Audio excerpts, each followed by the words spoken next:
workers who are doing work on,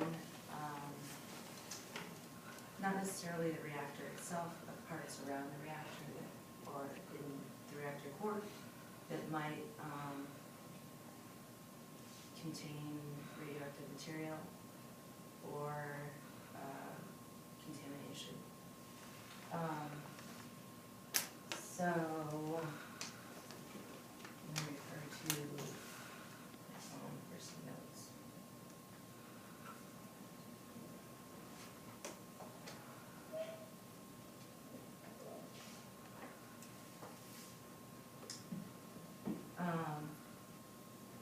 Some of you guys asked how big the reactor is compared to the submarines. There were a few questions like that. So,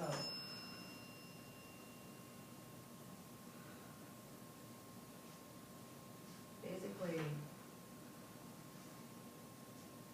I mean, you can Google all kinds of stuff. We have a certain type of stuff where I am, Los Angeles class stuff. It's 35 feet in diameter, and the sailors live up here. There's all kinds of machinery back here, and this is the reactor core. So 35 feet across, it's about 3 stories, essentially, inside. So you might want to grab a different marker. That one's Yeah. crappy. The black one works.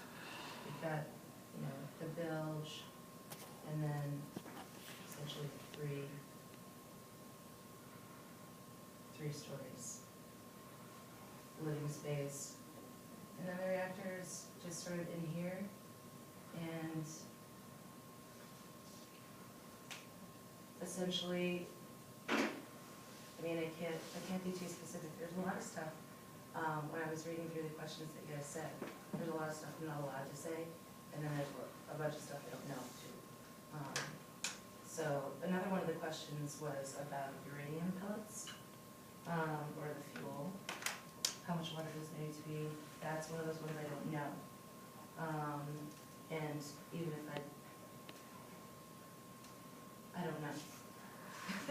And there's probably a good reason I don't know, right? So they don't, it's confidential information that I don't need to know, so I don't know.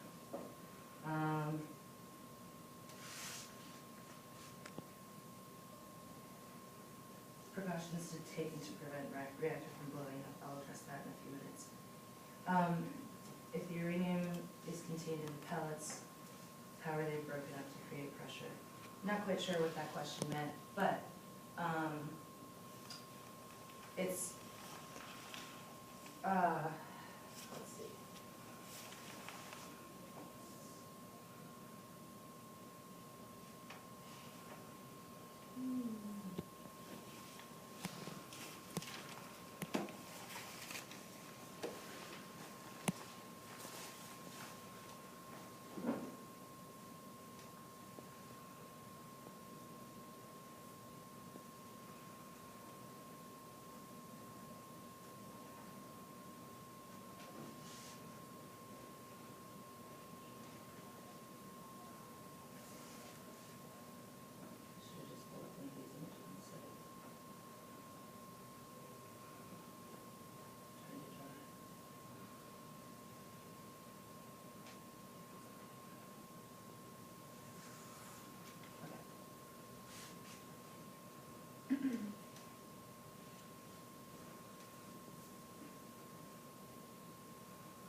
Zoom on this yesterday.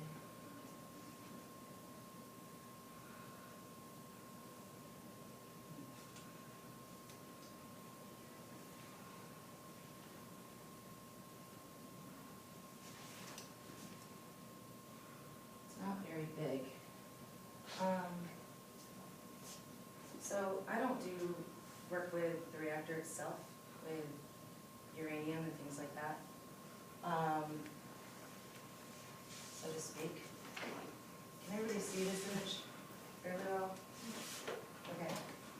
The important thing I want to point out is that here's the reactor. The uranium rods are in here. They're electronically controlled by ship's force, which is the sailors.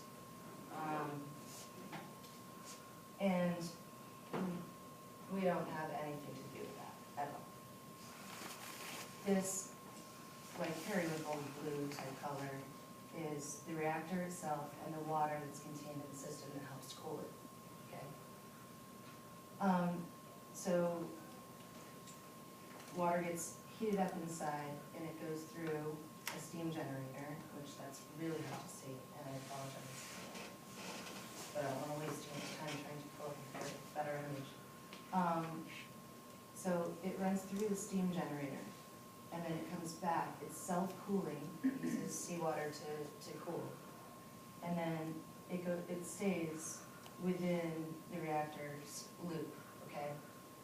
Then out here, it's this hot water, essentially steam, runs through another system, which heats up water to run the turbines, okay? And then it condenses and it comes back in.